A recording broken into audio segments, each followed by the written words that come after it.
North is going to be interesting in 2023 as Aaron Rodgers is finally out of the division. Some teams are on the upswing, and some teams are in a significant retooling process. But one team that is out of that phase is the Detroit Lions, and they got my highest draft grade in this division with a B+. Everybody is killing the Lions for lack of value, whether it's they took a running back in Jahmyr Gibbs in the top 15, they took an off-ball linebacker early in Jack Campbell.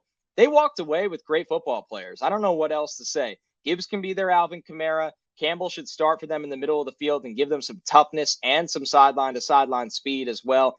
I loved Brian Branch in the second round. Sam Laporta at tight end is a good athlete. And I'll go back to that Brian Branch pick. I ranked him as the 24th overall player in this draft.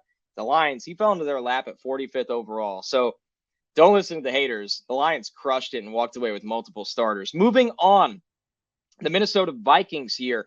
They walk away with a B. They did a good job. Jordan Addison, I think, could be the biggest impact rookie wide receiver in 2023, playing across from Justin Jefferson, a guy that can win at all three levels of the field. He could play inside. He could play outside. I don't care that he's small. He knows how to get open. His drop rate got much, much better when he transferred from Pitt over to USC. And they got a value pick in DeWayne McBride. They got him at 222, valued him at 125. I think DeWayne McBride could be your perfect number 2 running back for that offense. So Minnesota also did a pretty good job. Moving along to the Green Bay Packers, who were just one notch below. They were at a B- for me. They had a lot of picks in this draft. Ironically, I like Tucker Kraft at tight end better than Luke Musgrave. They took them in the opposite order. I think Kraft could do better work on the line of scrimmage, a big-bodied target. Lucas Van Ness is all power in his game right now. I think he's going to be a good NFL player. But you have to wonder if Packers fans will be disappointed that they passed on the top of the wide receiver class with that top 15 selection and didn't take an offensive tackle. I do like Anthony Johnson Jr., the safety they got from Iowa State.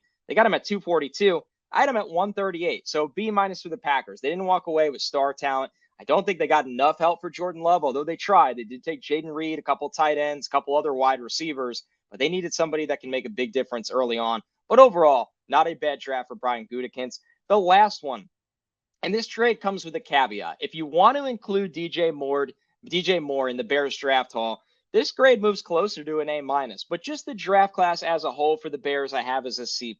Listen, I was a little surprised that they'd move out of 9 and let the Eagles take Jalen Carter. I understand there was some risk there, but I thought Chicago could have used a true difference maker in the middle of their defense, that they'd take that swing, especially with all the extra draft capital they have, but they didn't. Darnell Wright, he has risk as well. He's a really, really good player, but he has to dial in on that conditioning, keep that weight down. He did a great job of that at the Senior Bowl and the Combine. It's going to be very important. A value pick for Chicago, though, that I absolutely love is Terrell Smith, the cornerback from Minnesota. They took him at 165.